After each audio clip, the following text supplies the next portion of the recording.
Never miss an episode of the Final Furlong podcast. Subscribe now on YouTube, Apple Podcasts, Spotify, or wherever you get your podcasts. And now, here's your host, Emmet Kennedy. Welcome along to the weekend review of a sensational weekend for Team Final Furlong podcast. Multiple winners, 2 double-figure price winners, at least there might have been 3 actually. To break down what was a sensational weekend, Total Performance Data's Adam Mills is alongside us. EBN's Laura Joy returns to the podcast, having been in Paris Longchamp, and former jockey Georgia Cox alongside us as well.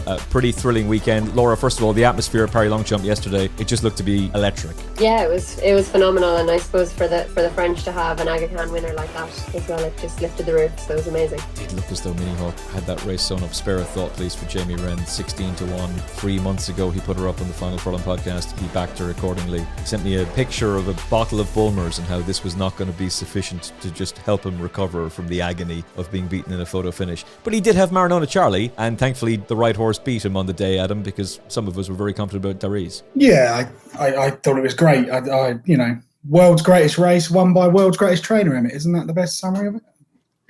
Wasn't it just the 2 best trainers in the world? Wasn't it obvious with the benefit of hindsight the 2 best trainers end up fighting out the finish? Yeah. The other guy's all right. I suppose. But no, we have ordered the Francis Henri Graffard photo.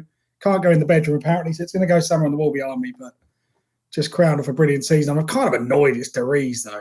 He'd said to me at the start of the season, this is going to be the one. I'd be like, yeah, he's all right. Wins these slowly run races, but he just 12 furlongs has made a man of him. He's a completely different animal, really suited by the way that paved out. And as much as I backed Minnie Hauk and I was quite comfortable with the way Soumillon was going, it was obvious at the 2 furlong pole, I was like, this is over. Daryz has just got far too much, and there it is. But they're miles clear of the rest. The one thing you'd have to say is that the draw is a key factor, and there's lots of horses to forgive from Paris Longchamp. Nothing they can do about the draw bias, but kind of a lot of those drawn out in the car park, their race was run before they even got to the start. But these 2, perfectly positioned, they've pulled well clear. Hopefully they both stay in training next year. That would be ideal. And if they do, they might meet again and it'd be a fascinating renewal. There's so many different facets to horse racing, Georgia. We can look at performance ratings, we can look at sectional time data and all that stuff. But on pedigree, Daryz had the breeding to be able to take a massive step up by one of the best ARC winners ever in See the Stars, out of a Hong Kong Vase winner, bred to excel. He's already won 3 races at Longchamp and was narrowly beaten in a trial by a horse who was then essentially drawn in the car park. Yeah, he's come on so much for the 1.5-mile trip, which is what we knew. The big question mark was going to be if he was experienced enough. Such a big field, it can soon take you out of ground when you're so unexperienced, but he faced up to it. He got the perfect toe into the race, and he took it for France. This is a race I do not get tired of watching over and over and over again for obvious reasons. Hopefully you were with us with Daryz. I wasn't smart enough to do the forecast, which is a bit annoying in the end, but Georgia, you're literally a former jockey, so you're well able to talk us through this. Obviously Laura and Adam are pretty sensational as well, but early stages of the race for Minnie Hauk, I would imagine Christophe Soumillon was pretty happy with where he was positioned. Yeah, as Adam said, the draw proved crucial here. The first 4 drawn 2, 1, 3 and 5. Daryz wasn't the sharpest way in the biggest field he's had to contend with, which then can transpire into a rough race, which can be the undoing of an inexperienced horse. And despite that, it was fairly clean. You know, you can get a lot of dead wood. When Hot as Hell kicked to the front straight away, you're thinking, well, who's he going to fall back on? And, you know, you have to be aware of who's around you. You can't be panicking and thinking, how are you going to get out? You've got to accept your fate early. And all you can do is try and follow the right horses who should then take you into the race, which, lucky for Daryz, he had Minnie Hauk drawn next to him, which we said last week. She's always sharp away and she travels, and he just stalked her, who thread the perfect pathway and was the perfect target to aim at. Christophe Soumillon had just ridden the first 3 winners, so was full of confidence, knew she was going to stay, kicked for home, and that gave him the perfect target to aim at, being an experienced horse. If he was left in front at that point, turning in, he might not have been so straight. The last 2 runs he's had something to aim at. Last time, obviously, he just didn't get there, but this time he's come on for the extra 2 furlongs, as pedigree suggested. I mean, when you don't run as a 2-year-old, it automatically puts you puts you behind into your 3-year-old season, but he has rapidly progressed, and it was a good battle to the line. I thought we came out of the race a little bit more positive than going into it. Everyone was quick to say it was a below average renewal, but having 2 3-year-olds put distance between them and the rest of the field was what we wanted to see. And Ace Impact was the last to win, stepping up and trip for the first time, and also being unraced at 2. And it shows you how hard it is to do, because he's only the 5th horse to ever do that. And I really hope he stays in training. I think they both will. It would be great to see him again next year. That's going to be the big question, Laura, is does he stay in training? But before that, there's been a little bit of a conversation about did Christophe Soumillon go too soon, which in my opinion is complete nonsense. I thought Soumillon rode a brilliant race. But the thing that really fascinates me is the entire way around, Miguel Barcelona is shadowing who he clearly thinks is the big danger, which is Minnie Hauk. And once Christophe goes, it looks like he's going to win. But shadowing Soumillon is Miguel Barcelona in those familiar silks for the Aga Khan, 2 arcs for Christophe in those silks. And they're the colours that come and do him on the line. In my mind, they're the 2 best horses, and they're the ones who pull 5 lengths clear of everything else. Yeah, I think Christophe probably wouldn't have got off Minnie Hauk if he had the chance before the race either. So, no, do I think he went too soon? No, absolutely not. He went to win his race, and I think Daryz has just shown himself to be a very, very good horse to come and get them. It came out just there before I left the office, actually. The time form have rated the performance 131. Which is the best arc winning performance since Walgeist beat Enable, and for reference, Blue Stocking was 123 and Alpinista 126. So it's a really, really top class performance. And I think as well, we've seen in the last couple of years, maybe the last 20 years, a lot of 3-year-old fillies tend to do very well, whatever it is about the conditions and the weight and the allowance at that time of year. It tends to be a race where they can thrive. And I think for a 3-year-old colt to come and get her like that, is another mark of how good the performance was. And you've also got Sosi in there. He's a good little marker if that's the kind of way that you like to do things. He was 4th last year and 3rd this year, but actually beaten further this year. So and he's improved, I would say, this year as well. So he's a good little yardstick to show that it was definitely an above average performance from both the first and the second. Yeah, I would completely echo all of that. And actually, Sosi was a horse that I kind of underestimated going into the race, Adam. I didn't think he was one who was going to step forward. I respected his chance, and he could clearly place, but I didn't think he was good enough to win. There were plenty of people who thought he could, and he's run a massive race for them. Givalotto has obviously confirmed superiority over Calpana, which is something I wouldn't have predicted beforehand, particularly on that ground. So that's a pleasant surprise for his connections, and he'll take a lot of beating in the Hong Kong Vase if he can continue that form going forward. But in terms of your opinion on the first 2, they just do look to be in a different league to everything else.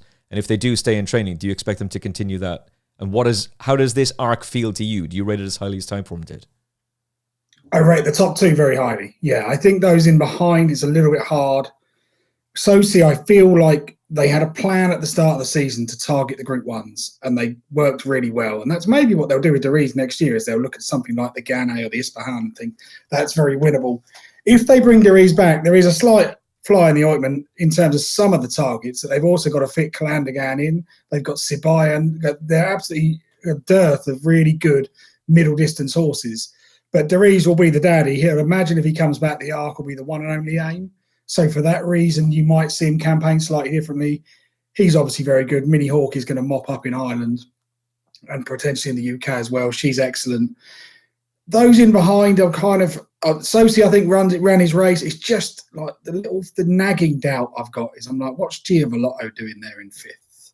That's just a little point of like I would normally say in the arc, anything drawn over that distance of Parry Long Shot, if you're drawn higher than 8, you're £7 wrong. So you've got to kind of allow that those inside that are probably getting £3 or £4, which perhaps explains why he's there. But to be fair to him, he had beaten Calpana coming into this, so maybe that's a bit harsh. And the only other point I guess I'd make, and I'm going to be shocked by this by someone who's been on this podcast, but Japan will never win the arc. They just won't. Their horses just don't quite tally with the way that French racing and the style of Parry Longchamp. 2 of them you can obviously forgive. They had absolutely no chance being drawn there. They may as well have run backwards. But there's no excuse for the other one. It was perfectly set up and it just faded. So I just feel like it's never going to happen because the style of racing and the style of the track is so different to what they're used to. Sorry, Archie. It might happen if they get a good ground arc, and I couldn't help but notice the body language of Laura Joy when Adam Mills made that statement. So I kind of agree with Adam. Like, this was a great opportunity for them, Laura. They'd swapped so many trials. They had so many horses in the field, and it just didn't happen again. Yeah, I mean, they obviously came really, really close with Orfev. So if they've got that close, then would you be that confident to say it'll never, ever happen again? And like Quadanor, let's not forget, he beat the winner last time, and he was drawn in he was basically drawn in Japan yesterday. So, I think I wouldn't rule them out forever. It's a shame that Equinox never came over and tried it. He would have been potentially their best chance ever. But yeah, I don't think we could ever rule them out. No, not at all. And he's got Equinox babies now to come, and they're brilliant at what they do, and they're just learning all the time. It'll come, definitely. Georgia, as a former jockey, would Oisin Murphy have been happy, despite the fact that they were in a bad draw, with the position he took early on? Because he looked to be going real well. Yeah, I think, like everyone says, there's not much you can do from there. It is a shame. I literally said to Laura the other day, the Equinox year was Ace Impact, and that was a good ground arc. So it's so frustrating that he was never even. They obviously just thought they're not going to get the ground and not going to try. But it's how much of a good matchup, like, would a good race would have that have been? And there's no reason to think that there won't be somebody who'll end up with Equinox 2.0 who decides, now we're going to go for the arc. I heard Adam Mills' comments, we're going to send our best Japanese horse ever and prove him wrong. So it could happen one of these days. Is there anything, Georgia, as a jockey, that Christophe Soumillon could have done differently? Or is it just simply, that's racing, folks. Sometimes it just goes that way. You are on a really talented horse, but on the day there was just something a little bit better. No, I get what people were saying. When Luke Morris won it, I remember his comments afterwards where Sir Mark had said to him, when you turn in, count to 10 and sit and wait. But it's a very different situation. He'd won the first 3 races. He knew his horse stayed, which was a question mark for some of the others on that ground. And he's just gone with the moment, and it nearly paid off. But unfortunately he was given Daryz the perfect toe and something to aim at. So, I just think it was a good result. They're 2 good horses. Does also make those comments about Minnie Hauk looking like a slow old boat look a little bit. Hey, I've been wrong about loads of things before, but can't remember saying anything as silly as that. In some ways, I actually marked Daryz up considerably because he has to give Minnie Hauk weight. The only time she'd ever been beaten, Laura, was on her debut. We might take the long way. She's clearly a much better filly than her. She's turned that form around with her comprehensively. And she's won 4 Oaks, 2 Classics, 3 Group 1s, and come within this much of winning the Arc. And Daryz has given her weight and a beating and given her first run and still picked her up and beat her.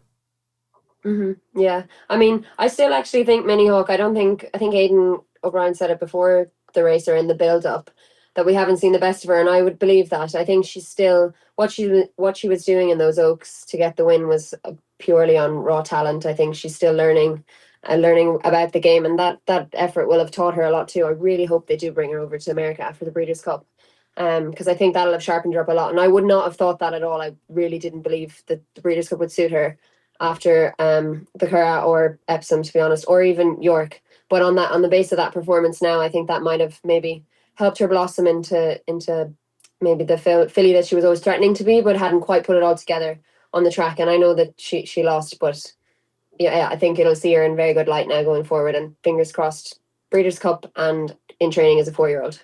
Yeah, definitely comes back as a 4-year-old. Like Victoria comes back as a 4-year-old too, which is fantastic news. So hopefully both of those horses will be able to dominate their respective divisions next season. There's no reason for them to take one another on, but Lake Victoria is a really exciting miling prospect for next year, and all those top mile races will be open to her and Minnie Hauk. I mean, if Daryz is not there, and even if he is, she's the one that will be the standard setter for the Arc. That's the first 3-year-old filly Aidan O'Brien has ever had placed in the Arc, never mind going close to winning one. And I would imagine, Adam, as long as she holds her form, in fact, over the winter, you would imagine physically and mentally she'll improve. Oh, she'll take an awful lot of beating in next year's Arc. Yeah, maybe. You have no idea what's coming through in terms of the 3-year-old. There is that allowance to bear in mind, and it's 1 year in isolation. What if we get really good to firm ground next year? It'd be a completely different race. She'll like that though. Yeah, she might do. She might do by all means, but it's not something kind of. I wouldn't want to have a bet in the Arc a year in advance because you've got no idea of 60% of the field. So, but I don't. What I will say is, having watched that, I don't think anything that ran in this year's Arc, apart from the 1-2, have any chance whatsoever of reversing the form. So the question next year is, if Daryz and if Minnie Hauk come back, is there a 3-year-old that can emerge and be good enough to take them on? Because if there's not, those two should dominate the race again. And with a view to the Breeders' Cup Turf, we're obviously massive Rebels Romance fans here. We would love to see him win his 3rd Breeders' Cup Turf, become the first. He's the first horse ever to win it as a 6-year-old, so obviously he'll be the first one to win it as a 7-year-old. He's the one they all have to beat, unless she turns up, and she's now top price 9-4 for the Breeders' Cup Turf. Does that appeal to you, Adam Mills? No. Are you still with Rebels Romance? Not well. It all depends on price, doesn't it? But I wouldn't. 9-4 is kind of an interesting price, but it's not enough to really think. Because what if she gets drawn 12? It's not. Del Mar is a world of difference to the tracks that she's been winning races at, and it's a completely different scenario. So, whilst I could certainly see her winning it, and I Enable did that, so it's possible. And if she got a low draw, you'd obviously be interested. But for now, I'd be quite happy just to sit and wait, because I don't think that price. It's not like it's 9-4, and if she turns up on the day, she's going to be 4-7. Rebels Romance is a serious horse to take on. There'll be some others in there as well, so I'm quite happy to sit at this stage. Yeah, there's nothing else that would really worry me, though, for the race, Laura. I mean, it is going to be between those two. Ombudsman's going to go for the Champion Stakes.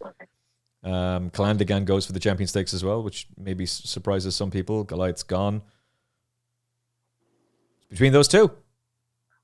Yeah, that's what it would look like. I mean, we have to see what the home team will come up with as well. But yeah, I would just really enjoy to see how she steps forward from this run. I mean, it could well also be a case of she's had a very hard race and it might leave a mark on her. But yeah, in Aidan we trust. I think I just love to see her line up there and see what she can do. At the age of 4, emulating Found, going win the Arc. Let's go. Really exciting horse. Los Angeles just looks like he's gone at the game. Qualificar maybe has excuses. Kazora didn't quite go forward. Well, White Birch, nice horse, but not at this level, I don't think. And you got to go back to May of last year to find his Group 1 form. Kalpana, first time cheap pieces. The experiment just didn't work at him. Yeah, just not. But it's kind of the Kalpana that's turned up in the last 2 races is not the same Kalpana that we saw at Ascot in July. And maybe that race had just left a little bit of a mark. They pushed a little bit too hard. I thought she ran all right. She finished 7th. It's not like it's the end of the world, but I'd also take the point that she's a short head behind Arrow Eagle, who was 125 to 1 shot. Who, although he's Ace Impact's brother, he's got no business really being that close in an Arc. So the fact that he's came from stall 16, I'm just sort of looking at other than the first 2, everything else is all in a bit of a heap. Sosi has done okay. Giavolotto's well drawn, but it's not like there's a length between 2nd and 3rd. There's 5 lengths, which at Group 1 level, that's massive. So everything else, if you took out Daryz and Minnie Hauk, we'd be sitting here now going, it was a terrible Arc. Giavolotto got beat ahead. What's going on? Sosi wins the Arc. But then you look at ththose 2 3-year-olds now for the Arc, and just celebrate that. If it'd been just those 2, it would have been a great race. You didn't need anything else. So for me, I'm sort of like everything else could just have a line for it because they won't reverse it. Yeah, it's quite fun. It's one of the world's most prestigious races, and you've got the winner of it. You're just not sure which of the 2 is going to come in on top. I just still feel very sorry for Jamie Wren. 16 to 1 3 months ago, tipped up on the Final Furlong podcast and backed accordingly, and you're that close. But hey, he got it right with Maranona Charlie afterwards, so he got some compensation for himself. Any other notes on the Arc de Triomphe before we kick on to the extraordinary Asfoora?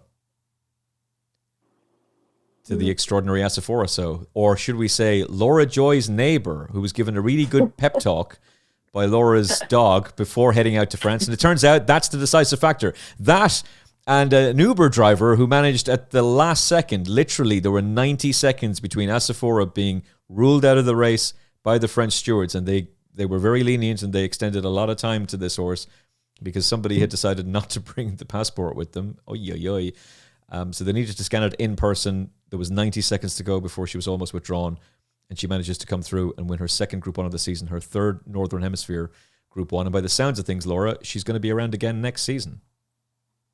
Yeah, that actually has been a long-term plan. I did an interview with Chanel Ellis that rides her, looks after her, does everything with her. Back before, it was before the Flying Five actually, and she said that was the plan, that Chanel's going to go home at the end of the season, but Asfoora is going to stay here and winter here, and have a break, and then Chanel will come back and be reunited with her next year. For another campaign, which is hugely exciting. Like it's something you'd never see really done over here, especially with a mare. So it's fantastic. Yeah, she'll be 8, but she's showing no signs of stopping. And you could tell she was the winner of that race quite a fair way out. Oisin Murphy was absolutely cruising. She tanked through the race, and she's picked up really well, Georgia. Yeah, again, the stalls, stall 3 beating 9, beating 7, beating 2. I didn't think many figured, and the single figures filled the first 7 places. I mean, she was just a class above them, even on the ground that didn't really suit her. But you have to give her credit's due now. I mean, she's the first since Lock Song to do the York Abbaye double. She's boosted the fillies and mares record in the race with 7 of the last 10 winners being fillies and mares. And she's now been, like you said, pulled out of the mare sales to carry on next year. It'll be interesting to see what plays out, as despite winning a you're in race for the Breeders' Cup, her sire isn't eligible. So at the moment, it would cost a lot for her to participate, and I take it that's completely not a go.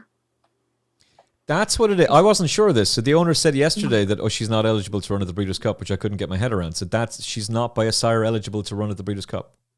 She's by Flying Artie, I think that's how you say it, who's obviously not within it. Laura would know more about that than me, but yeah, because he's in Australia, I guess. I don't know. But I mean, you have to give her credit due now. Star Spangled Banner won the July Cup and the Golden Jubilee, second in the Nunthorpe to Soul Power. Choisir done the double at Ascot and second to Oasis Dream in the July Cup. And okay, beaten better horses, but she still has now won 3 times at the highest level here. So, and to be fair to her, she may very well have won more Group 1s this season if it wasn't for the fact that the logistical effort to get her over here was a bit complicated, Laura. She didn't have an easy preparation. It was sort of rushed to get her to Royal Ascot, and then it was a bit of a mess for Goodwood as well. And Oisin Murphy said the only time he was happy with her was the week leading into York. I wasn't smart enough to back her at a big price, which felt a bit stupid, but that was the only time he actually said something positive about her. In every other race, he'd been very negative about her. Yeah, she was. I don't think it was a mess getting her over here. I think what I understand is that they actually planned it because they wanted her to see through the season to the end. Versus last year, she kind of had come to the boil at York and then ran disappointingly. So they just called a spade and ended the season a little bit early. So they took her over a little bit later this year, and with that intention of getting her to peak later, but it kind of, you're right in saying it backfired then because she ended up being quite fluffy and just getting a bit confused over what season it was. She'd left there and it had started to get cold, then it was warm here, and it just took them a while to get her right. But Henry and Chanel both said it, that it has ended up playing in their favour to get her to peak like she did yesterday, which is fantastic. And she doesn't show any signs of regressing at him, and the sport desperately needs a proper Group 1 star. Well, it turns out it has one. Yeah, it does, pretty much. You can't... I think we said it probably 2 or 3 podcasts ago when we said, no, when she turns up, she's better than these. And it's just, as long as she turns up, she's going to win. And, this is... The sprint division continues to be a puzzle, but actually she was kind of the obvious pick. Stall 3, well drawn. The one horse in the low draws with genuinely top-class Group 1 form wins it. Those in behind... Jawala's finished second at 80-1, having been a 50-1 winner on his previous start in a Class 2 level. I mean, just what is going on? The Luca team, to be fair, have picked up a couple of nice wins with him in provincial racing, different things, but I'm still looking at, Pontos, who I slated on the podcast on Friday and said he always lets me down, and he duly placed this time. Monte was 6th, Magira was 5th. It's just they're all much of a muchness. Asfoora is the one to take for next year. if you are going to take another horse out of the Abbaye, why not take one of the non-runners? Mysteriously, Mr. F.H. Graffard found a reason that Rayevka couldn't run from stall 19 in the Abbaye. It's almost like she'd lined up a oh no, how terrible. We can't line up a 19. I couldn't find that she's got an entry for the sprint on Champions Day, so they'd have to supplement. But she was third in a Commonwealth Cup this year. So we know Ascot will suit, and her form with Pontos and Monte from the trial has worked out reasonably well. If Asfoora didn't go to Ascot, that sprint is wide open, so it wouldn't surprise me to see the Arcan supplement. But Asfoora is probably one that you just got to keep back in blind, and you just have to accept that maybe once a year she's going to let you down. But when she actually turns up, she's just better than this lot. Much better than them. And it's still a bit of a debate about what kind of juvenile firepower is coming through in the sprinting division. I think Revival Power is very interesting, but can you step up to Group 1 level? She's the one who sets the standards. It's pretty remarkable that an 8-year-old mare is the one who sets the standard. But then again, a 7-year-old gelding sets the standard for the Breeders' Cup Turf. So that's racing. All right, to the Prix de l'Opera. Jessica Harrington back in the winner's enclosure in Group 1 company in a race that they went to crawl. It was a bit of an ordinary gallop. The hold-up brigade all get disadvantaged, and essentially Shane Foley takes some people to school, Georgia. Yeah, again, good draws, given a positive ride, and they're just straightforward horses from themselves.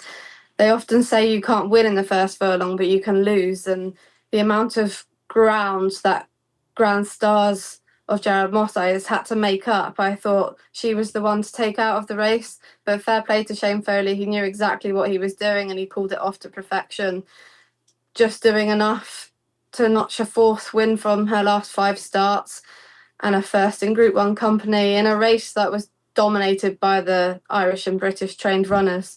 And as the first 7, like, they finished in a heap, which wasn't great, but I don't think it was a vintage renewal by any means, but I still won't give up on Grand Stars of Jared Mossay's. No, I would agree with that. Yeah, I would agree with that too. And I was all over, we might take the long way at 7-1 and 6-1. I didn't think she was going to go off favourite, but that's how she went off. And she's run fine. She might be suited to the Filly Mares race on Champions Day, Laura, but this is all about Jessica Harrington, and she's overcome an awful lot, literally. And she's still producing the goods at Group 1 level, which is not an easy thing to do. You can't but admire it. Yeah, it's amazing. And she had a Group 1 winner, obviously, last year with Hot as Hell as well on the flat. It's incredible. I wonder, like, Georgia, what you would think about this as well. Grand Stars over a mile and a half, because I was surprised when I was looking through her form that she's actually not tried it. She might see the stars out of a Camelot mare, but she's a 4-year-old, so whether they will actually keep her in training or not, I don't know. But I'd love to see her on that evidence anyway. I think she looks all over like she'll be better over a mile and a half. So she is definitely interesting. We might take the long ways. One of those fillies, I think, that when she runs over a mile and a quarter, you think, oh God, you need to run her over a mile and a half. And when she runs over a mile and a half, you think, geez, she needs to drop back and trip. So she's a little bit of a frustrating one. I've been a fan of hers since the start of the season, but I'm starting to lose a little bit of that fandom. And yeah, they did. Look, they finished it within like half a length, covered the first 6 home, I think. And Shane Foley's just schooled them a little bit, as you say, on Barnavara. It was a day for the dead stallions, wasn't it? Calix and Wootton Bassett, and yeah, that doesn't work in our favour in EVN, because we like the alive stallions, because they have ads with us then the next day. So, but look, it's nice that Calix has left one behind, and yeah. Yeah, it was interesting. Coolmore were tweeting out another one for Wootton Bassett. It's like, okay, I mean, that's great, but it's not like you can send the mare anymore, which is obviously devastating. What an incredible stallion. What an incredible gamble from them in the first place to go and buy him from France, and then he turns out to be arguably the best sire in the world. Michael Tabor was pretty philosophical about it, though, Laura. He didn't really dwell on it. He had accepted the fact that it's very sad, but he was highlighting or accentuating the positive. We've got 3 generations of these horses still to come, never mind the ones we already have. Yeah, exactly. And like, yeah, yes, it was a gamble, of course, it was a risk, but like, there's nothing that Coolmore do that isn't as well thought out and researched and in depth. And I'd say most of the people there who were involved in the decision were pretty certain that it was gonna pay off. And I'd say even knowing that, they wouldn't have imagined the level of success that he actually has had since going and getting access to their broodmare band and the other amazing breeders in Ireland and Britain and France still as well. They've supported him, like to have what the results he had yesterday, even for Wooded to have another come so close in the sprint, that check horse. I mean, that would have been a second first crop Group 1 winner for Wooded, and like imagine what they're thinking now. Camille Pissarro and those that are going to join the Coolmore stallion roster, like the future's still bright. So I think that's what you have to do, and nobody knows how to do that better than the Coolmore partners. You just have to look forward. There's no point looking back. Yeah, very much so. Are there any more war fronts left on the stallion roster? B, any war front mares still knocking around? Because I don't see them. But if you watch American racing, you'll still see major promos for war front standing there. I can't remember which stallion farm was like. That's an experiment they did away with very quickly. Yeah, it didn't seem to go to plan, but there are a couple of daughters there that have done some nice things. Yeah, and US Navy and stuff. But yeah, they look, it did work, but not maybe to the extent that they thought it might. But it definitely worked with Wootton Bassett, and 3 generations of them still to come through, and obviously Justify. Any chance that Justify would be switched back to Ireland? Can't imagine that. Like, I mean, he's like a darling in the eyes of the Americans. They wouldn't be very happy if they took away a Triple Crown winner. Yeah, plus they can send their mares out to him anyway, so it's just going to be as easy. Yeah. Adam Mills, your thoughts on Barnavara? It's a good performance. The pace is definitely a problem in terms of the kind of they crawl down there, and there's 1 or 2 French. There weren't that many French jockeys in this race, but the ones are in it. How many times do you ride Paris Longchamp, Maxime Guillon? Can you not work out the pace? I know I sound like Peter Michael where I'm slating these jockeys, and Guillon, genius. But come on, you must be going down the hill going, you know what, that tree went past very slowly. But it is, this happens in French racing, and people slate French racing, it's slowly run. And it is. And what sometimes happens, particularly with the new drainage system, is that everyone's just sitting there and they're getting the foal straight and they're still sitting there.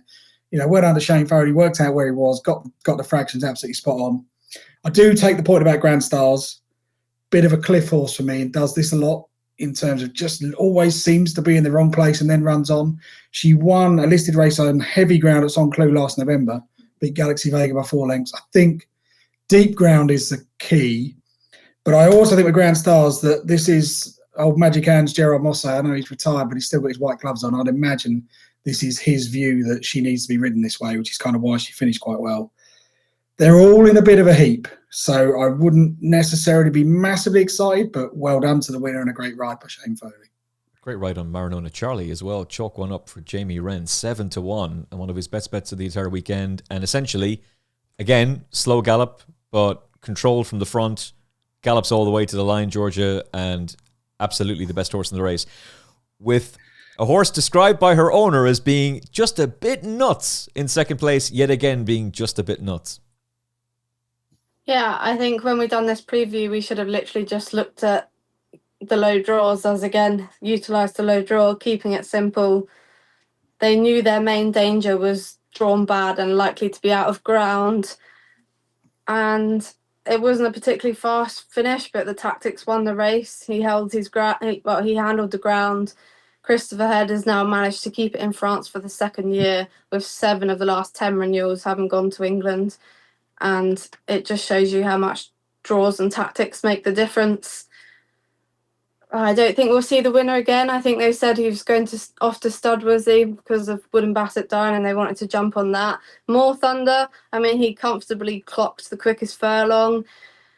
As we said that beforehand, he might be the best horse but still get beat. That looks a fairly tough race for him, and it'll be interesting to see if he does turn up again at Ascot for the QE2. And how they will go forward campaigning him next year. Like, do we have any answer on that? Yeah, like I do want to see him at Ascot, but are we going to get a true run for him backing up fairly quickly after quite a hard race? You know the Haggises, and you obviously ride out for William quite a bit as well. Maureen was making the point beforehand that somebody has to be drawn high, but not only were they drawn wrong, they were also having to come off the pace, and nobody was really doing that on the day. So for him to run as massive a race as he did, I think he comes out of it with his reputation enhanced. But you have just made the point, well, where do you go? Do you go QE2, step up to a mile? Do you go back and step back to sprinting? Does any of that even work out very well with a pretty tight turnaround? Do you just end the season now, or do you try and kick on? Oh, William's not usually the type to back them up quickly, but I thought before the race they were quite keen to go to Ascot, and I think as a viewer it would be really interested to see him again over a mile, and then surely you'll have more of an answer of how to campaign him next year. As you know, he is quite a frustrating horse to follow, but I suppose by now you know what you're getting. True. I mean, I love the horse, but if you run him over a mile, you're then taking on Never So Brave, which the owner also has, and he's been very pointed, Laura, of wanting to keep them apart. They kept them apart at the Ascot handicaps. They've kept them apart from other races as well. And Never So Brave's form has just been enhanced by Maranona Charlie. Yeah, is there any chance he'd run in the sprint? Champions Day? Is he in it? I think he was actually in it, but I don't know. I'm not sure. Because it can be, like, it depends obviously what track Champions Day ends up being on and that. But it can end up a race that a 7 furlong horse or a miler can end up showing up quite well. I'll never forget Le Brise Breeze as long as I live. Because he did Tesleet, didn't he? Yeah. Yeah, he came and beat Tesleet, and that was heartbreaking. So, and he was a proper 7 furlong horse. So yeah, they can show up well if the ground is soft, and obviously it hasn't been soft all year, so it might be a case of that wouldn't transpire. But yeah, it'd be interesting, because if like you say, if the owner wants to keep them apart, then that might be the answer if he's going to run on that day. And the owner's not stuck for a few quid, so supplementing, assuming that's allowed, is not something he'd be struggling for. Never So Brave is 10-1 for the QE2, by the way. I don't know if this is true or not, but I was told a couple of days ago that Field of Gold goes for the Breeders' Cup Mile. Maybe I shouldn't have said that. Maybe we should take that out. Anyway, it's out. Screw it. It's out there now. We'll see what they do. Take that with a pinch of... I think he's going to Ascot. Did you hear he's going to Ascot? Because I heard he's going to the Breeders' Cup Mile.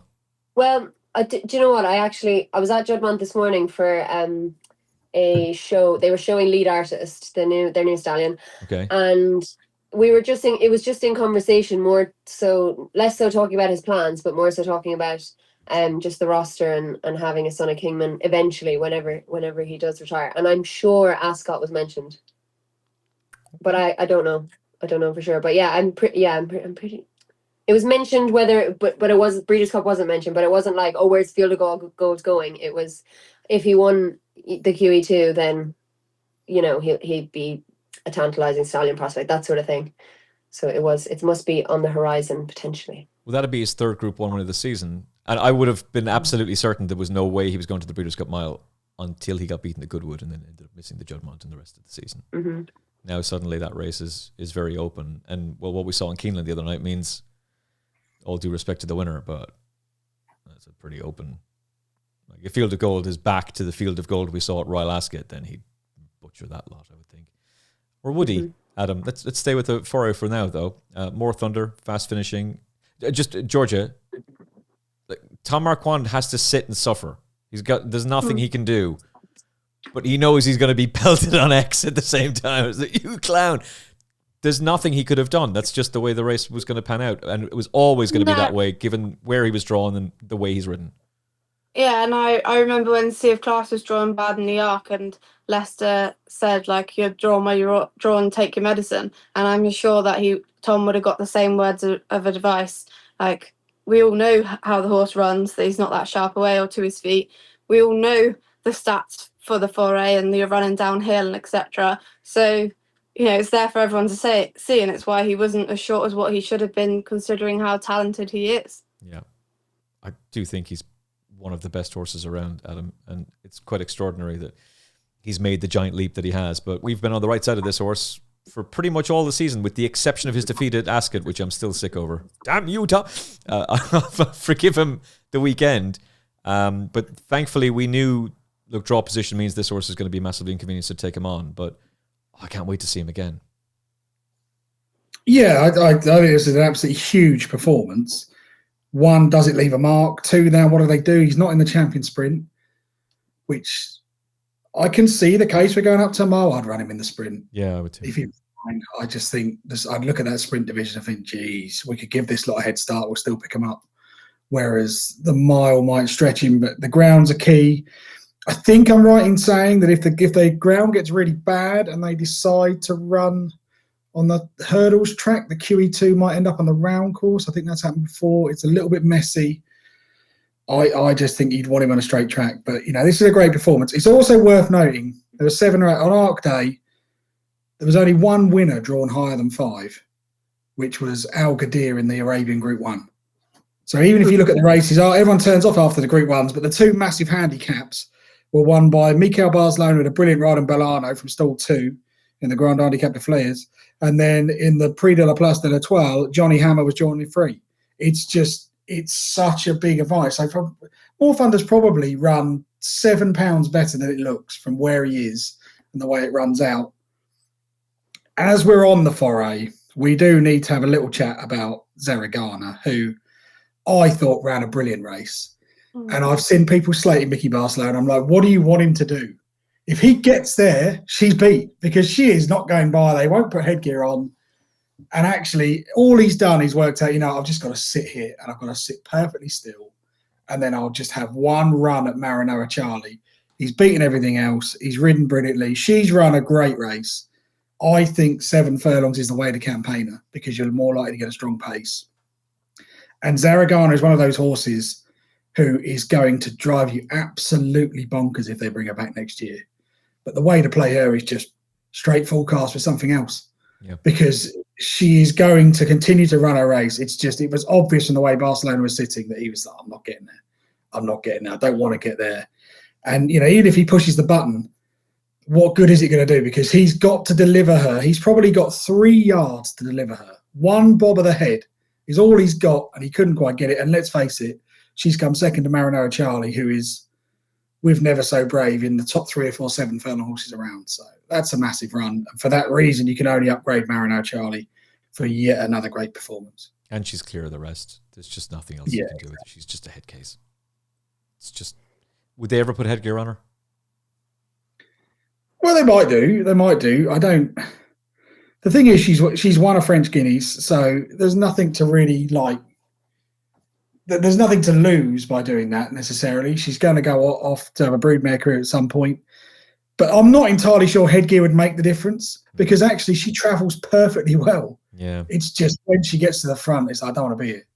So, what are they going to do? They're going to reach for something like the blinkers or the cheek pieces. I can't really see it's going to make a difference, because she is entirely genuine until the final 100 yards. Yeah, that's the thing that's odd about her, Georgia, is that she is genuine. She travels very powerfully, but she just won't go through with it. Yeah, and she's had the perfect sort of, they gave her a break. They literally tried to set her up for this race. I agree with Adam. Frances Graffard is an absolute master, proper fangirl. So, yeah, what more can you do? And she looked amazing. She's just, maybe if they weren't on such a favoured track for the front runner, something dropped away. Maybe if something's got less than a heart that she has, it might drop away to her favour. But I don't know. Will they just retire her now? They know. I don't know if they've got something else for that category next year. And the last point on More Thunder, trainers are creatures of habit, and I think a lot of people thought he was going for the champion sprint, and the fact that Williams won the race 3 times with one master and she got beat in the champion sprint is why I think he picked to go to France. So yeah, I think if he is going to go to Ascot, it will be for the mile, which obviously he's entered in, and that was the plan, but it will just be depending. I suppose we'll find out in the next week to see how he's come out of it. Plus he's got Montesib. Yeah, well, Montesib will definitely be the sprint. I think he'll be hard to beat in the sprint, or definitely be in the frame anyway. Have they said what they're going to do with Lake Forest? Because his form has just taken a big boost as well. He's in Australia. Yeah, he's gone to Australia with Stam Hawkins. Oh, he switched trainer? No, he's for William Haggis. Oh, okay. Stam Hawkins, the horse, and Lake Forest are both in Australia at the moment. Well, brain clearly didn't engage there. So they're probably going to go for the Golden Eagle again, are they? They're going for, I do have it written down somewhere what they're going for. I think I'll have a look. Because he'll be interesting wherever he turns up next, given the fact that his form just took a nice little boost. What would you do with Zaragana, Laura? Would you put her to stud? They've nothing to lose and they like to race on, so I wouldn't be surprised to see her next year. Like, could they get her a little buddy to go and take her to the one every time, or even take her to the last 20 yards, a sort of pacemaker to help her deliver. I don't know.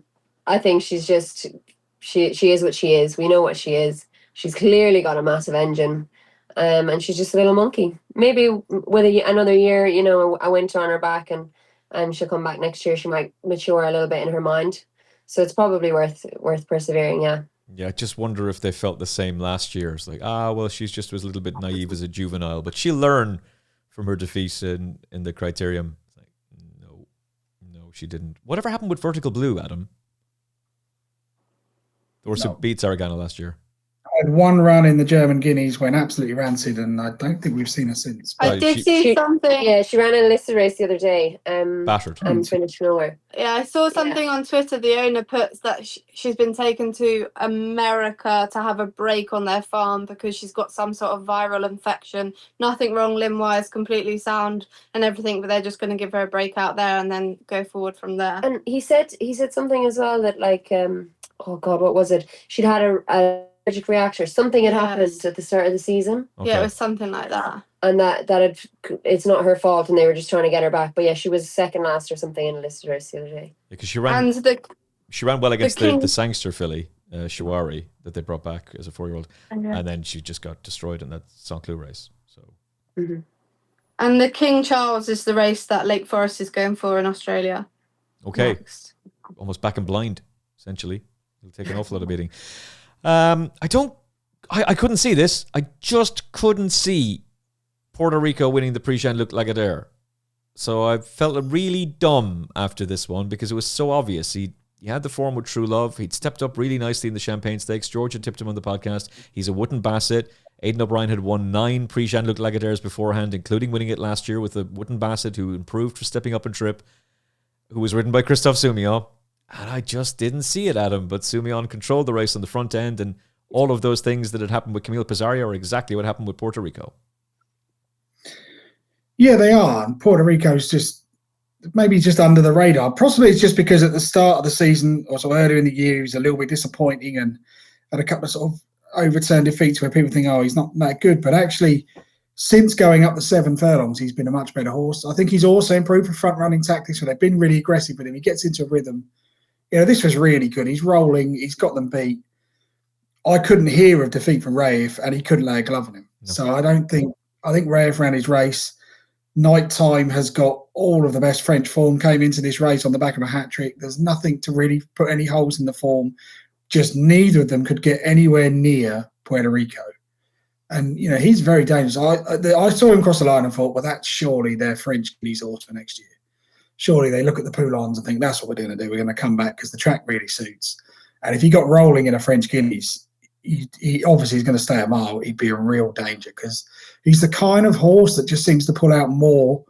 The faster they ask him to go, the more he responds.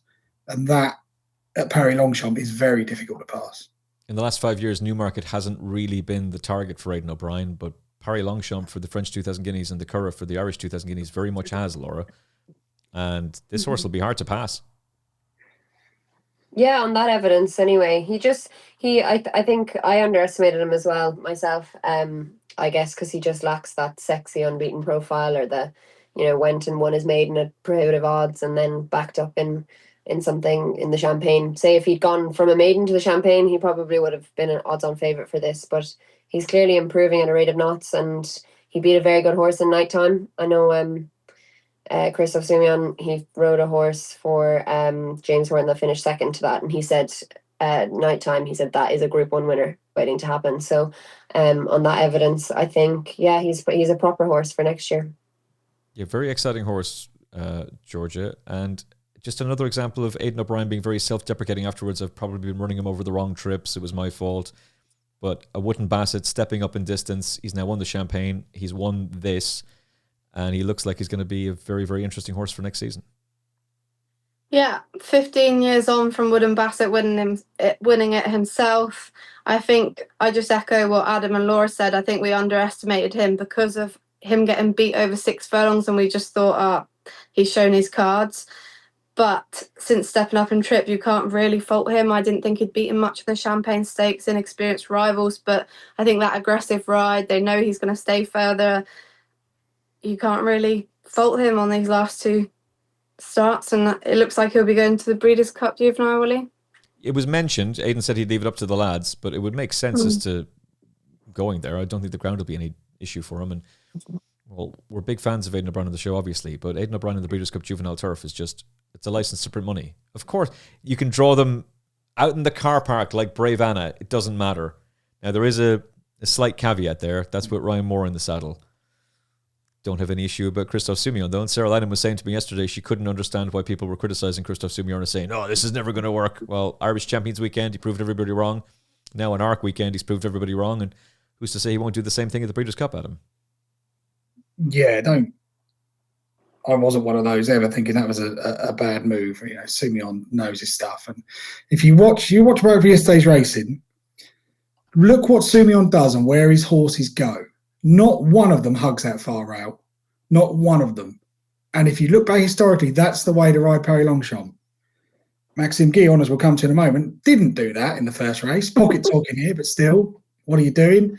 Look where Soumillon goes every race, even on Puerto Rico when he's clear in the straight. You can see him physically pull on his left hand. No, we're not going near that rail. The man is an absolute genius. I mean, he is the best rider of Paris Longchamp because it just suits his style. He has that kind of French arrogance of I know he's Belgian, but French arrogance coming down the hill of like, and you can almost see on a couple of these, he's looking, going, I've got your number, son. You're done. Absolutely finished. Go home, which is unfortunate what happened to me in the Arabian race. But Soumillon's brilliant. He knows how to ride at the Breeders' Cup. The one difference between the two is that Ryan Moore is slightly better when there's a need to be aggressive from the get-go. Whereas Soumillon is much more kind of get into a rhythm in the first furlong and see where we are. That's the only difference between the two. But as he showed on Puerto Rico, if he's got a front run and get the revs up, he can do that. So it wouldn't worry me at all going to Del Mar. Soumillon has ridden winners in the States before. There's no reason why he won't do it again. And just on nighttime, so if Puerto Rico is a French 2000 Guineas horse, is nighttime a French Derby horse, Grand Prix de Paris horse? Yeah, he might be. He might be. Not. I don't know whether he is or whether he's just very good this year. I looked at him and thought, I wonder if they'd roll the dice and go to one of the Group 1s at Saint-Cloud at the end of the month. It's always a bit of a risk going there because the ground is absolutely bottomless. No matter what happens in the weather, it seems to be. I thought those in behind were interesting. Raif, you kind of got to forgive, but at the same time, I'm sort of thinking, well, you're by See the Moon. Why didn't you really pick up and improve for softer ground? Not sure. Nighttime could potentially be a horse for Shanti if he got the right conditions, but he's got work to do to reverse the form of Puerto Rico, hasn't he? Yeah. And surely if Puerto Rico wins the French Guineas, they look at the Prix du Jockey Club and think that's the way to go. It seems a pretty obvious path to me. And if he carries on improving and he strengthens up over the winter, he's going to take some whacking in these French races. Well, St. Mark's Basilica is basically considered a French horse because he won two of the most prestigious races there, the French 2000 Guineas and the French Derby. And they've got a potential superstar by St. Mark's Basilica in Diamond Necklace, who's a horse that we've been talking about since she made her winning debut. We put her up for the Oaks at 25 and 20 to 1. And she's flawless. She's won very impressively on Irish Champions Weekend in listed company, and Christophe Soumillon basically said this was his best ride of the day after he partnered her to a pretty facile success in Group 1 company. And Laura, was a great start to the day, and she's a very, very exciting filly for next season. Yeah, she's a pedigree enthusiast's dream to look at because, I mean, you've got the St. Mark's Basilica element. She's out of Prudenzia. It's a family. I'm completing a feature tomorrow on Platonic, her grand dame, who was a 100,000 guinea purchase still in training actually after winning as a 4-year-old. And it's something like, I wrote it most of it about 2 weeks ago, so the figures might be a bit off, but something like 15 million euro in receipts have been generated from Prudenzia in the sales ring. Fair chunk of that from Chicucheta alone, or whatever the pronunciation is. No, only that's only yearlings, so not including Chiquita. Yeah, it's wild. It really is wild. So make sure if you're in Newmarket to get a copy of the EBN on Wednesday. That'll be in our printed issue, available at Tattersall's. But yeah, so from a pedigree perspective, to see her doing what she's doing, and it's just a dream. And like we need those fillies and those yearlings that cost 1.7 million, and you need them to do that. You need them to go and follow through, because we need that investment in the sport. So it was just a really good result. She's absolutely stunning, a stunning filly. Easy to say, oh yeah, the 1.7 million euro filly is stunning, but she really is stunning.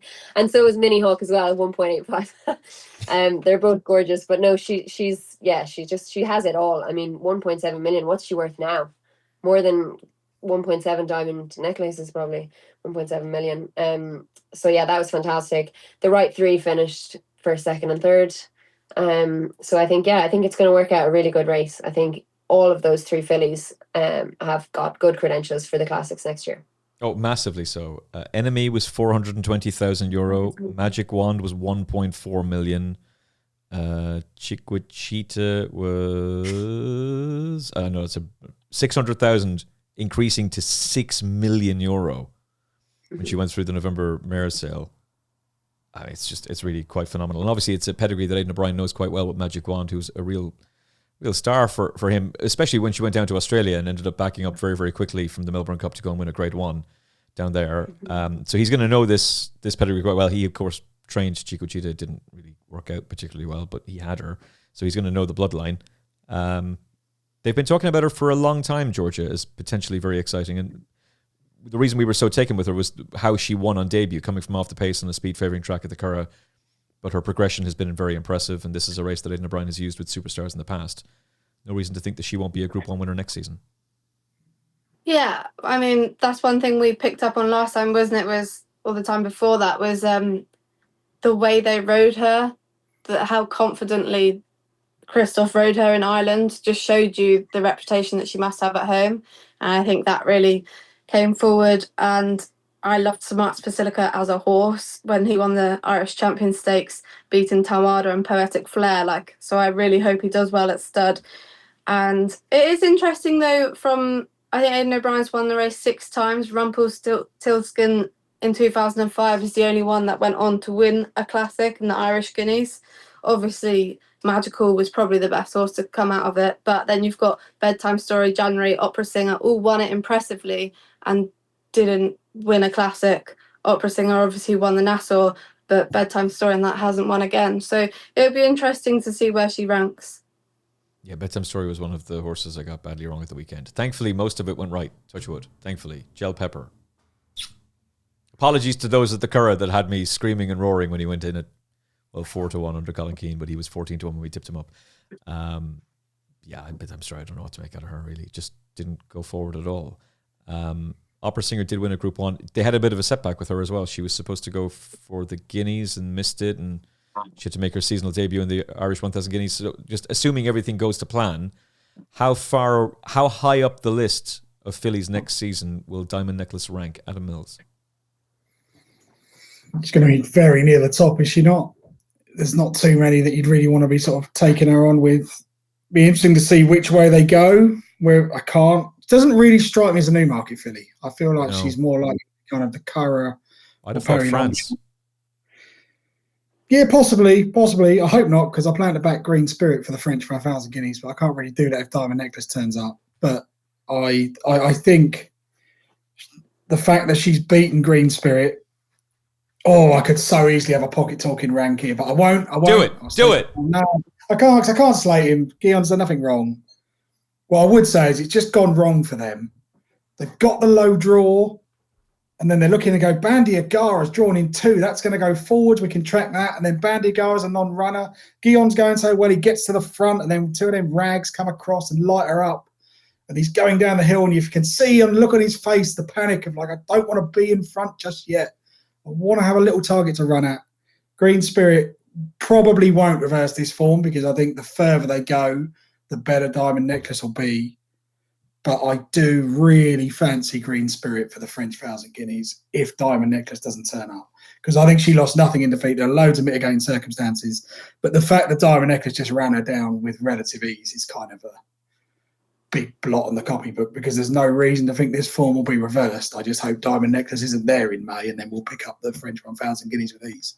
So the line that Adam just gave me, Laura, is the one that's just ringing around in my head. The further they go, the better Diamond Necklace will be. And there may be a docket somewhere that has 25-1 Diamond Necklace Oaks. Is that looking stronger to you now? And is she an Oaks filly? We don't know. We don't know yet what St. Mark's Basilica is going to pass on. On the dam side, there is stamina in there. There's also speed. I would have said it's more a mile to mile and a quarter family. And Stiuni, for all that he had Sotsas win the Arc, his offspring would typically stop at a mile and a quarter. I wouldn't say. I'd say you'd be more doubtful than certain if you're ever running a Stiuni over a mile and a half. They'd have something to prove. So, not sure about her over a mile and a half. Sorry. Who won the Oaks last year? This year? This year, Minnie Hauk. Trained by? Aidan O'Brien. Who was second? Well, I don't like being quizzed. I'm nervous. Trained by? Already backed up for the Oaks. Who's won more Oaks than any trainer in history? I'd have to look it up. Aidan O'Brien. The answer is Aidan O'Brien, and in Aidan O'Brien we trust, and I hope that he gets Diamond Necklace there in one piece. But no, you were right to not burst the bubble, but just have a little bit of realism to it. Georgia, final notes on Diamond Necklace? Yeah, I think I just back what they've all said, really. Should be interesting to see where she gets placed next year. Oaks, Aidan. Train her for Epsom. Nothing else matters except Epsom. Hopefully Zaviteri will have gone in the 2,000 guineas. More on him to come. We'll talk about the Dewhurst during the week on the Final Furlong podcast. Cabrera de Mayo has won the Group 1 Prix du Cadran. Congratulations to George Scott and Tom Marquand and to the connections of Phoenix of Spain and to the owners and all that. But this is a terrible division, Adam Mills. It's not the greatest division, but this horse is improving. Don't go thinking Caballo de Mar is not a good horse.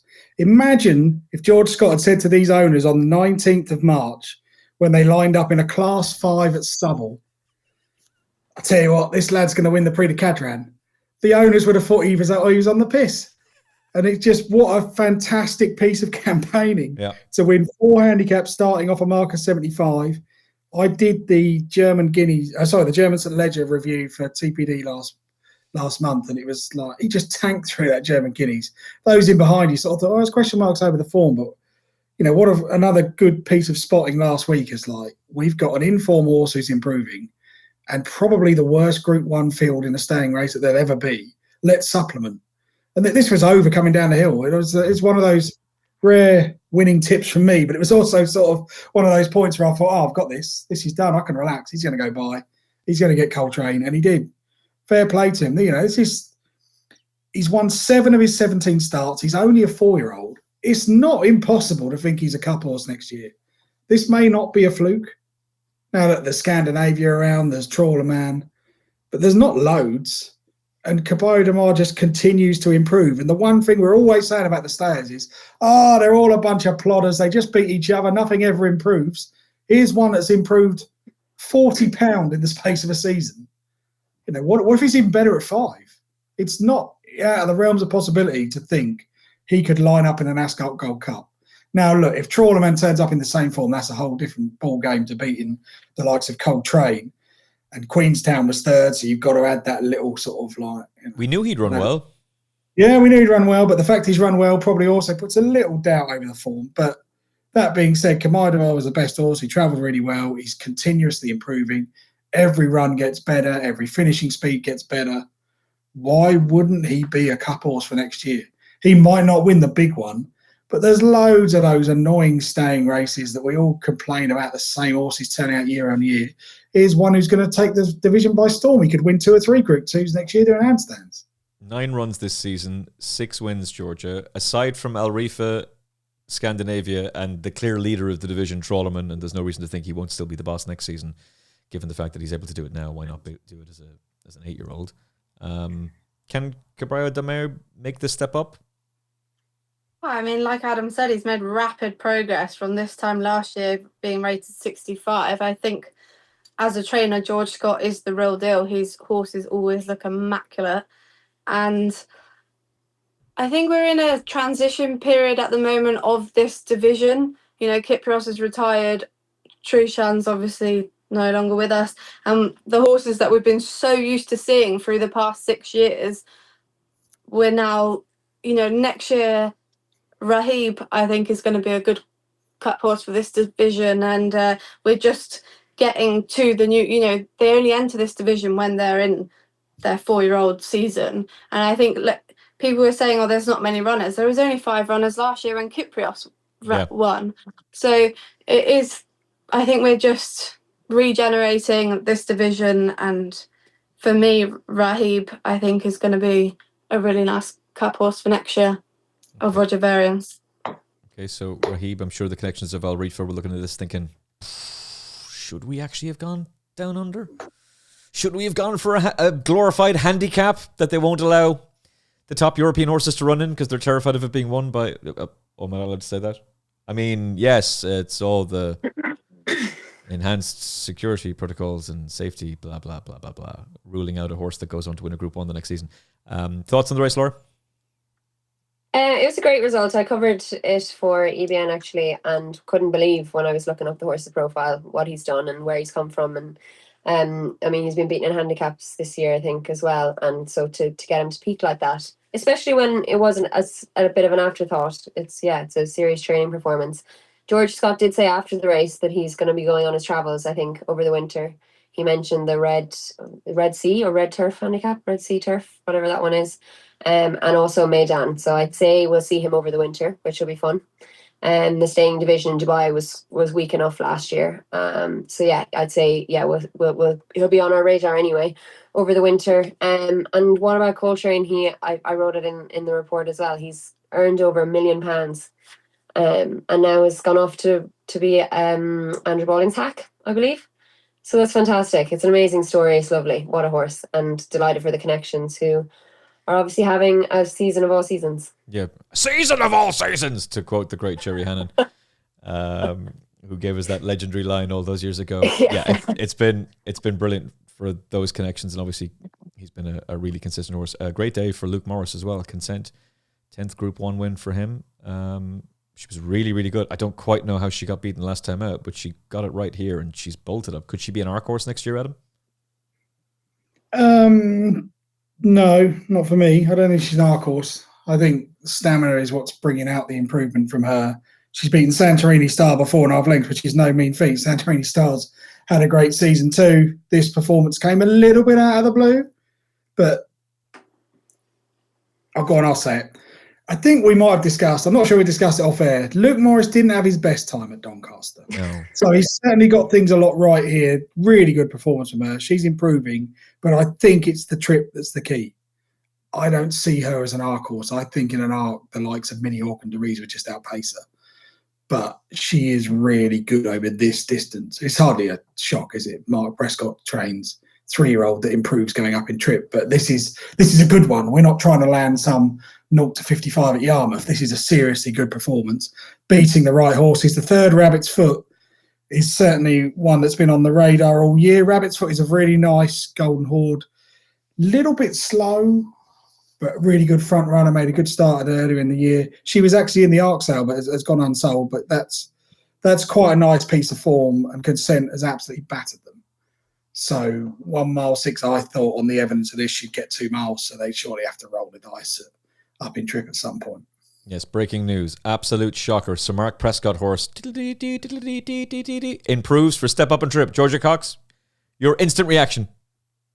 Yeah, I mean, I thought the way she loomed up at Doncaster, I thought, how far does she go and win by? And I think Tom Marquand just absolutely lifted Santorini Star over the line. But maybe Luke rode her like that because of what she showed yesterday, that she can put in a performance like that. Lope de Vega crossed with Galileo, you're going to stay and you're going to like the ground, aren't you? So, I mean, yeah, it looks special enough to keep Sir Mark out of retirement for another year anyway. Yeah, I would like to think so. I mean, Moon Target didn't quite go on in the way that many people expected her to. Laura, she's a nice horse, and she's placed in a good group race the other day. But this is another Group 1 for Sir Mark Prescott, and I would imagine if they bring her back next year, they'll have a lot of fun with her.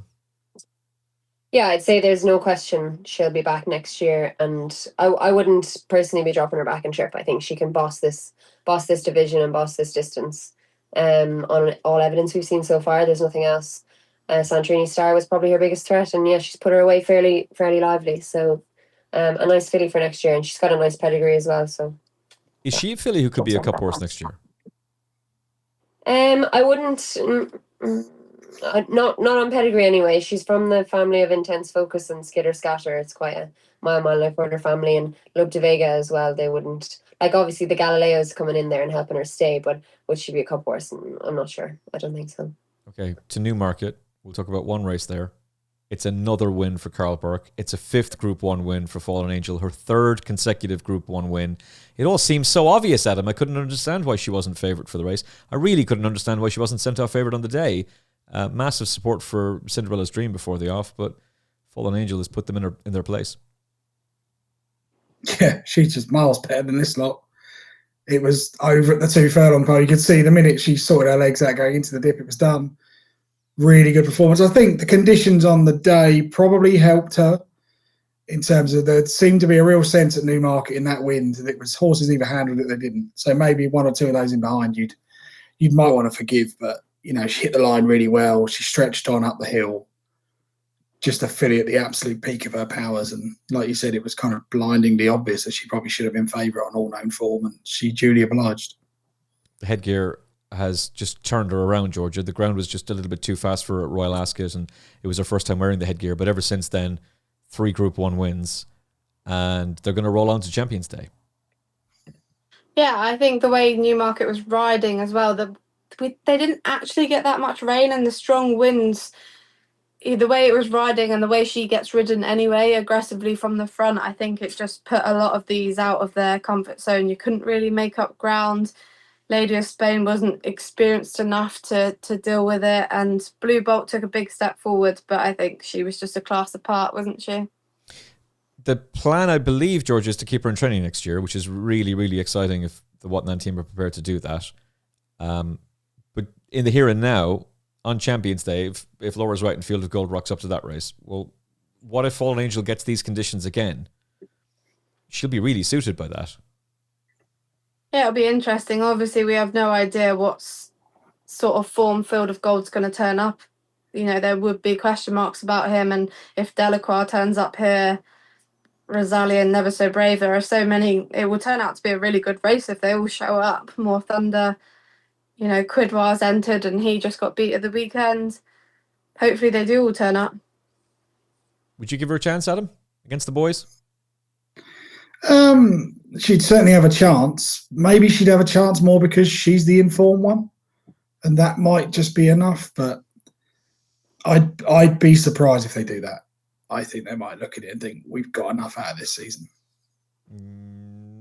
Apparently no. They want to go for a 6 Group 1, but if they do, the most important thing is that they bring her back next year. That's the big thing. You'd love to see this horse roll on again. And look, if it's fast ground at Royal Ascot, just bear that in mind. You don't want to be backing her for that, but she's going to need her first run of the season. We need to remember that. She doesn't want lightning fast ground, and this time of year, she's magic. So well done to the Wootton team, because I know they're really keen to build, just on that, Laura, they're obviously very keen to build their broodmare band up, and they've gone out of their way to acquire really talented racehorses that can give them a powerful broodmare band. They've learned from Coolmore, you can have all the best stallions of the world, but what you really need is the top class mares, and Coolmore have those. So they've gone out of their way to try and acquire really good ones, but you need to get them to the breeding shed. So the fact that they're going to roll her again next year, that's great for us. Yeah, it's brilliant. I think for the resounding kind of theme from Wootton has been that for now the focus is definitely primarily on racing. So it's not the biggest shock that she's going to stay in training. I know Carl Burke did say after the race that the plan is to go to Champions Day, and he said, bring it on, I can't wait to do it. So hopefully she does rock on up there, because that would be, it would be brilliant, and always fear a filly in form, as they say. Is Carl Burke the best trainer in the UK? He's a very good trainer. Is he the best trainer in the North? Definitely. In the North, yeah. Yeah. He's pretty phenomenal. And he's great with the media as well. It's hard not to like him. Plus, he manages to keep Sheikh, he who must be obeyed, happy, and that's not always the easiest of things to do. So, yeah, well done. Shout out to Daniel McLaughlin, Ireland's youngest trainer, who only has 24 horses in training. Lovely facility at the Curragh. Wins the final Furlong podcast with 1xBet handicap, tipped by Peter Michael as his nap of the weekend. And the horse goes in at 12-1. God knows, put up by George Gorman, finishes second. Technically speaking, they gave you the forecast, which paid, oh my God, 96-1. The exacta, 151-1. I didn't have a cent on it, on the exacta that is. But if you did, well done to you. I have no idea who Peter Michael is going to pick as the winner, but one of you who picks Scissor G is now going to get access to Peter Michael's Telegram for a month for free. So tune back in on Thursday. Peter Michael will be here. We're recording a preview on Wednesday for Friday's Group 1 action at Newmarket. We'll touch on Chepstow's National Hunt meeting as well. And Thursday, the usual Saturday preview with all the gang. Andy the Nap Newton. 12-1 nap of the weekend. Daryz. By the way, Daryz is the best bet on Sunday. I don't know how he does it. It's extraordinary. Any other business from the weekend? Most importantly, I suspect Adam Mills, with a view to the Breeders' Cup Juveniles, a horse that you talked about on this show a couple of weeks ago. Ted Noffey as being the best juvenile in America, and he seemed to prove it at Keeneland. Yeah, he proved it at Keeneland. I don't think he had to prove it at Keeneland. I don't think it was the greatest race. Dominated it from the front, really. Got into a rhythm. At the 2 furlong, probably calling the winner. I felt like John Velasquez rode him with next month in mind, that it was kind of, we'll let him coast home. The runner-up actually had a better run-out speed, but I don't think we read too much into that. But having said that about Ted Noffey, then I looked at the Champagne Stakes from Belmont at the Big A or Aqueduct, whatever it's called. And there's another horse now. This is extraordinary. Napoleon Solo, whose time is exceptional, albeit that the comparisons need to be careful because obviously they're running a lot of Belmont races at Aqueduct at the moment. But he's just like, we've got a really long stride, galloped away, really quick sectional times, won as he liked. Oh, so all of a sudden I'm a little bit worried about my Ted Noffey bet, but I think we'll stick with it. But there were several nice performances. Also a horse over on the West Coast who won the American Pharaoh Stakes called Intrepido. Got the better of Bob Baffert's trained pair, Desert Gate and Christopherson. In reality, the 2 Baffert runners basically took each other on and that set the race up, but Intrepido finished really well. And then if you want to have a laugh, go back to Friday night and watch the Alcibiades Stakes sponsored by Darley. This is the worst stewarding decision that I've ever seen, where the 3-10 on favourite, Tommy Joe, has been awarded the race despite being 3-4 lengths behind the actual winner, who was deemed to have caused interference, which, to be fair, the winner did cause interference. I'll give them that. But for the stewards to say that interference definitely would have reversed the result is utterly bizarre. Because I watched the replay and thought, oh, must have put the wrong replay. Because there's all this stuff on Twitter saying the stewards have overturned it and it's the right decision. And I'm like, no, it isn't. It's an absolutely terrible decision. The horse in front jinxed slightly to the right. Tommy Joe is inconvenienced, but not enough to stop her. She's just pushed a little bit and has to adjust her feet as the winner does. If that had happened in the UK, oh my! I mean, Peter Michael, if he'd had a bet in that race, his head would have gone bang. It would have just been no, can't have this. So that needs looking at. But there were 1 or 2 performances, particularly Napoleon Solo, that is well worth a watch because as much as I think Ted Noffey is the best juvenile, suddenly there's another horse who's sort of like, uh-oh. If that gets rolling in front, we could be in a bit of trouble. Yeah, shout out to Tim Shaw, the trainer who sent me the breakdown of the time figures of Napoleon Solo, going, you need to look at this. This is outrageous. And then almost as soon as he sends me that, on X, there's David Aragona tweeting, these times are real, by the way. This is actually genuine. There's no mistake has been made. It's extraordinary. It's really, really extraordinary. That's a very exciting horse. Ted Noffey will crush him, hopefully. And we might be in a decent position there. Or maybe. Breeders' Cup content coming your way very soon on the Final Furlong podcast, where some of the American crew from the Triple H Racing podcast were just blindly following the boys. Adam, Georgia, Jack, Jamie, myself from the weekend, and they did very well for themselves, including Ryan, who had the Quinella in the Arc. I didn't, but he's that's another big one that he's crushed, by the way, just by listening to the podcast. So shout out to them. We'll have them back on the show very, very soon. Any other business from the weekend? Any other horses to follow, Laura? Just give a little bit of credit to, or he deserves a mention, Cadam. He won a grade 2 Well at said. Keeneland on Saturday. He's 9 now, and he's earned over £2 million. So he's actually a horse I don't like because he cost me a lot of money in a tipping competition when he won at Royal Ascot at 100-1 because it was an odds-based competition. So me and Cadam have beef, but credit to the horse. It would be wrong for me to not mention him because of that. So yeah, great training performance, and yeah, evergreen 9-year-old, and more proof that sprinters should stay in training longer because they just get better as they get older. Yeah, well said. It's further credence to Willie Mullins saying national hunt horses don't reach their physical peak until 9. Sir Michael Stout saying flat horses don't reach their physical peak and mental maturity till they're 5. So we want to see these horses keep on rolling. Also bodes well for Royals Romance at the age of 7 to go and crush that Breeders' Cup turf.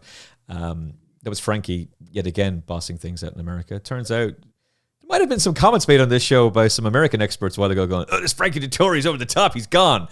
Turns out on the turf anyway, he's definitely able to continue bossing it. That was a great sight. Anything else for you, Georgia?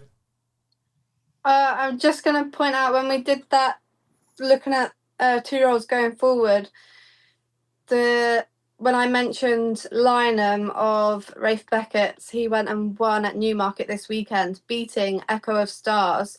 And I think Ollie Cole is one to now point out, as since he took over from his dad, he'd only had one winner. In the past week, he's had 4 plus another about 4 placings. And Echo of Stars looks like one to follow next time he runs, and just that his team have really come into form now. Nicely done, Georgia, and well done with that selection as well as another one to follow. Adam? Just a couple of sort of notes to make. The first is a horse called Cape Orator. We say we looked at Puerto Rico and we couldn't see it. Well, actually, it was obvious if we'd have followed this form line, because Cape Orator for Ralph Beckett was 3rd in the Champagne Stakes at Doncaster, overcame stall 17 to win the Arcana Sales race on Saturday. That was a really big performance at Longchamp. He looks like he's a group horse in waiting. The other sort of shout out I wanted to give was to Mickey Barcelona. I know he's had a lot of critics this year for various different rides and various different scenarios, but he's ridden 6 Group 1 winners. He rode 4 winners on Arc Day. The success Francis-Henri Graffard has had is in no small part down to the way that Mickey Barcelona has ridden since he got the Aga Khan job. And some of his rides, particularly the one on Radari and First Look on Saturday, were absolutely exceptional.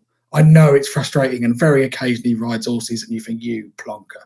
But 99% of the time, this guy is absolutely mustard and he should be getting more credit, because if Ryan Moore had the weekend that Mickey Barcelona had, we'd all be singing Rhapsody about it. So we should be for him.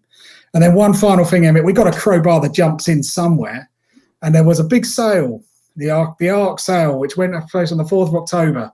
And one of the big money purchases was €470,000 paid by PB Bloodstock, H. Kirk, and a certain W.P. Mullins for a horse called Cante Plus, who has some very interesting form. He was 3rd behind the Great Yellow Jersey at Vichy in the summer, and then on his latest start, he was 4th in a Group 3 at Paris Longchamp behind Emmet and Espoir Avenir, both ran in the Chardonnay.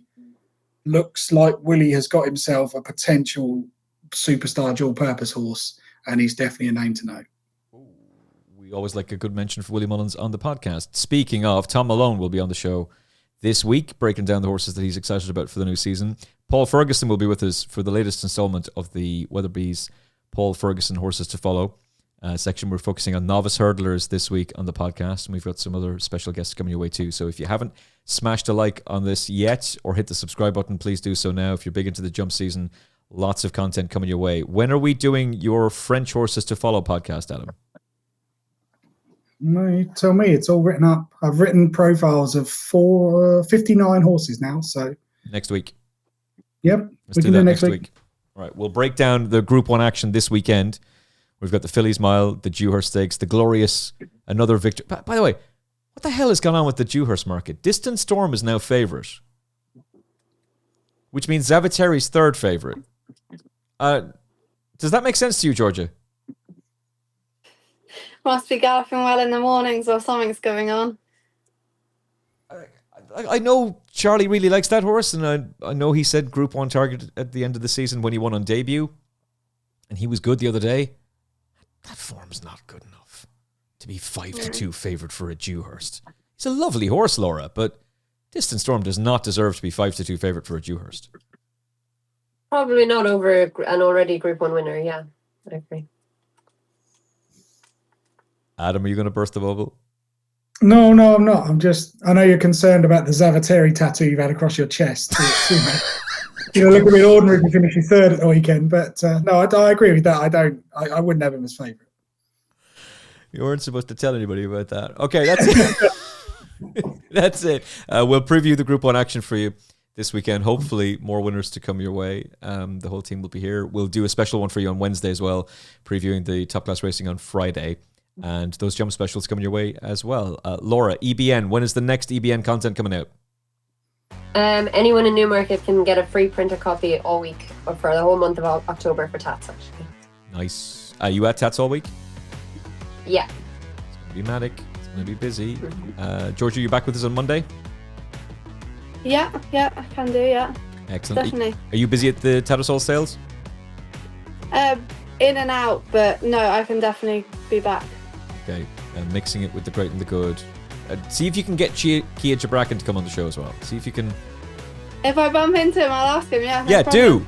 Just try and lock that interview in. Have it done. We'll try and get Gary Wiltshire for a bit of a spot of lunch for that as well. That was his plan. And Adam, you're back with us at least next week, possibly. You might be here Wednesday. Did you know that? I wasn't aware of that, but I'm sure we can try and make it work. It's always done so eloquently, isn't it? When is the next big TPD article coming out for At the Races? There was one published 2 hours ago on At the Races, which looks at those 3 Group 1s in the States that we mentioned over the weekend. And we're trying to kind of work out where the juveniles sit ahead of the Breeders' Cup. Not long to the Breeders' Cup either. We're looking forward to covering for you in the Final Four podcast. Likes are much appreciated for this video. Please smash the like button if you haven't already, and make sure you've hit the subscribe button on YouTube, Apple Podcasts, Spotify, wherever it is you're listening to us. All good podcast apps and some rubbish ones as well. From Laura Joy, Georgia Cox, Adam Mills, and me, Emmet Kennedy. Thank you for watching. Thank you for your time. We hope you've enjoyed it. We'll talk to you again very, very soon on the Final Four podcast. From all of us, look after yourself and each other. God bless. Thanks for spending some time with us on the Final Furlong podcast. We're independent media, so if you like what we do, hit like, share, and subscribe. It's free, it's quick, and it genuinely helps. And if you enjoyed this episode, there's plenty more where that came from. Don't miss out. Subscribe on YouTube, Apple Podcasts, Spotify, and all major platforms, and join us on the gravy train. The Final Furlong podcast, independent, unfiltered, and powered by you.